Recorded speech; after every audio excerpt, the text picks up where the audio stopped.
Hello students, welcome to my YouTube channel.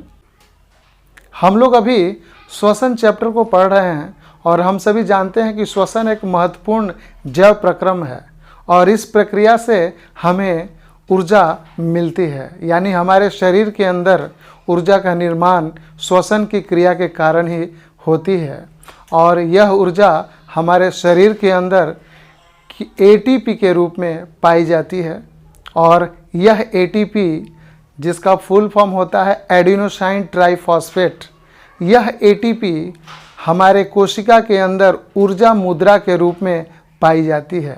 यानी हम कह सकते हैं कि ATP is also known as energy currency of the cell, यानी यह एटीपी हमारे कोशिका की ऊर्जा मुद्रा कहलाती है।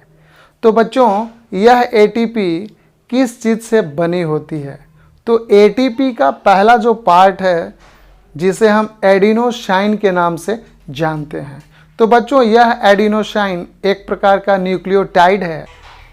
बच्चों, एडिनोसाइन जो कि एटीपी का सबसे पहला पार्ट है, पहला भाग है। तो बच्चों, यह एडिनोसाइन शर्करा और नाइट्रोजन युक्त क्षार से मिलकर बने होते हैं। यानी एडिनोसाइन का जो निर्माण है वह सुगर और नाइट्रोजन युक्त क्षार से मिलकर बने होते हैं।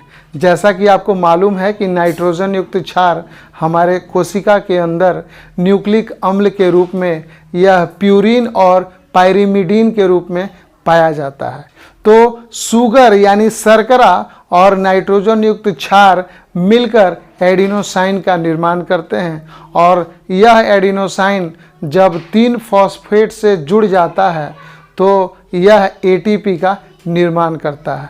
तो बच्चों, आपको याद रखना है कि एटीपी हमारे शरीर के अंदर, हमारे कोशिका के अंदर जब यह टूटती है, जब इसका हाइड्रोलाइसिस होता है, यानी जब इसका जल अपघटन होता है, तो यह एडीपी और इनऑर्गेनिक फॉस्फेट के रूप में टूटती है। एडीपी को हम लोग एडिनोसाइन डाइफॉस्फेट के नाम से जानते हैं और इनऑर्गेनिक फॉस्फेट यानी अकार्बनिक फॉस्फेट। तो जब भी एटीपी हमारे शरीर के अंदर, हमारे कोशिका के अंदर हाइड्रोलाइसिस होती है, यानी जल अपघटन के कारण जब एटीपी टूटती है, तो यह एडीपी और अकार्बनिक फॉस्फेट के रूप में विघटित होती है और साथ साथ हमें 30.5 किलो जूल पर मोल की ऊर्जा हमें देती है। तो बच्चों, आपको ये याद रखना होगा, एक महत्वपूर्ण प्रश्न है आपके लिए और ये हमेशा ऑब्जेक्टिव क्वेश्चन में पूछा जाता है। विगत कुछ वर्षों में यह प्रश्न बार बार पूछा गया है। तो आप याद रखेंगे, अगर एक एटीपी टूटता है तो हमें कितनी ऊर्जा मिलती है। तो एक एटीपी के टूटने से बच्चों हमें 30.5 किलो जूल पर मोल हमें ऊर्जा प्राप्त होती है। तो ये इम्पॉर्टेंट पॉइंट है आपके ऑब्जेक्टिव के उद्देश्य से, आप इस चीज़ को आप याद रखेंगे। और ये भी पूछता है एग्ज़ाम में कि एटीपी का फुल फॉर्म क्या है। तो बच्चों, हमने यहाँ लिख रखा है एटीपी का full form adenosine triphosphate. ATP को कोशिका का ऊर्जा मुद्रा यानी energy currency of the cell कहते हैं। कोशिकीय श्वसन की प्रक्रिया में ऊर्जा का निर्माण होता है। हम सभी जानते हैं कि कोशिकीय श्वसन में ऊर्जा का निर्माण होता है और कोशिकीय श्वसन में होता क्या है बच्चों, ये हमने पिछले वीडियो में मैंने आपको बतलाया भी है कि कोशिका के अंदर जो भी खाद्य पदार्थ संचित होता है वह ऑक्सीजन की उपस्थिति में टूटती है और टूटकर हमें कार्बन डाइऑक्साइड, जल और प्रचुर मात्रा में एटीपी के रूप में ऊर्जा हमें प्रदान करती है। तो यह कोशिकीय श्वसन में ऊर्जा का निर्माण होता है और यह ऊर्जा एटीपी के रूप में हमारे कोशिकाओं में संचित होती है। एडिनोसाइन जो बनता है वह सुगर यानी शर्करा और नाइट्रोजन युक्त क्षार जिसे हम नाइट्रोजिनस बेस के नाम से जानते हैं। और जब यह एडिनोसाइन के साथ 3 फॉस्फेट जुड़ जाता है तो इसे हम एटीपी का नाम देते हैं। यानी एटीपी बना होता है किससे? एडिनोसाइन से। और एडिनोसाइन किससे बना है? सुगर और नाइट्रोजन युक्त क्षार से। तो यहाँ एडिनोसाइन ट्राइफॉस्फेट जब आपस में ये लिंक्ड हो जाएंगे, जब आपस में ये बंध से जुड़ जाएंगे, तो यह एडिनोसाइन के रूप में, एडिनोसाइन ट्राइफॉस्फेट के रूप में परिवर्तित हो जाता है। और इसी को हम लोग कोशिका का ऊर्जा मुद्रा भी कहते हैं। और यह एटीपी बना होता है एडीपी प्लस फॉस्फेट से। और हमारे कोशिका के अंदर, कोशिका द्रव्य में यह एडीपी पड़ा होता है, यह कोशिका द्रव्य में एडीपी के रूप में पाया जाता है। और हमारे कोशिका द्रव्य में फॉस्फेट आयन भी पाया जाता है।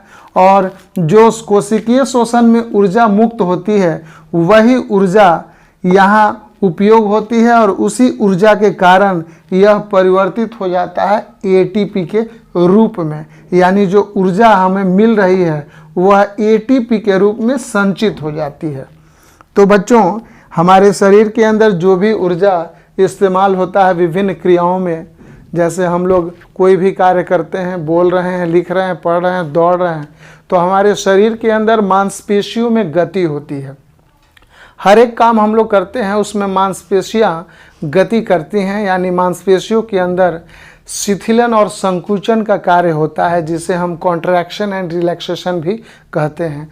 यानी मांसपेशी या पेशी जो गति का कार्य करती हैं, उनमें दो प्रकार की क्रियाएं होती हैं। एक संकुचन होता है और दूसरा शिथिलन होता है। संकुचन का मतलब क्या होता है बच्चों?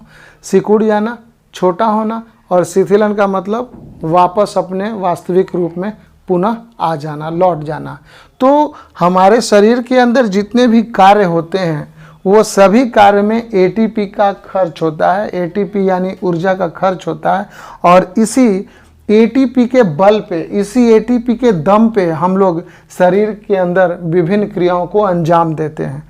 तो बच्चों, ये बहुत इंपॉर्टेंट क्वेश्चन है कि 1 एटीपी टूटकर कितना एनर्जी देता है, यानी एक एटीपी के टूटने से हमें कितना ऊर्जा मिलती है। तो याद रखिएगा 30.5 किलो जूल पर मोल हमें प्राप्त होती है। ये बहुत ही इम्पॉर्टेंट टॉपिक है आपके लिए, बहुत ही इंपॉर्टेंट क्वेश्चन है। एटीपी का फुल फॉर्म आप याद कर लोगे, एडिनोसाइन ट्राइफॉस्फेट। और एडीपी का फुल फॉर्म क्या होता है? Adenosine diphosphate. ठीक है। और एक एटीपी टूटता है जब उसका हाइड्रोलिसिस किया जाता है। तो जब एटीपी टूटता है तो वह एडीपी प्लस अकार्बनिक फॉस्फेट यानी इनऑर्गेनिक फॉस्फेट के रूप में अलग हो जाता है और 30.5 किलो जूल पर मोल ये ऊर्जा मुक्त होती है। तो बच्चों, ये वीडियो आपको कैसा लगा कमेंट में ज़रूर बताइएगा। और वैसे विद्यार्थी जो मेरे चैनल पे बिल्कुल नए हैं, वो अगर उनको वीडियो पसंद आता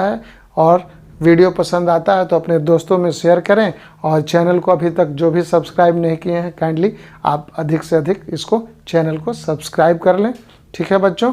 और जो भी मैंने वीडियो आपको दे रखा है प्लेलिस्ट में, जाकर आप वहां से वॉच करें, उसको पूरी तरह से देखें।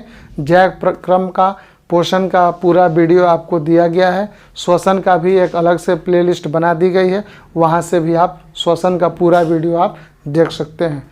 तो बच्चों, मिलते हैं हम लोग अगले वीडियो में नए टॉपिक के साथ। तब तक के लिए हमें इजाज़त दीजिए। आपका बहुत बहुत धन्यवाद।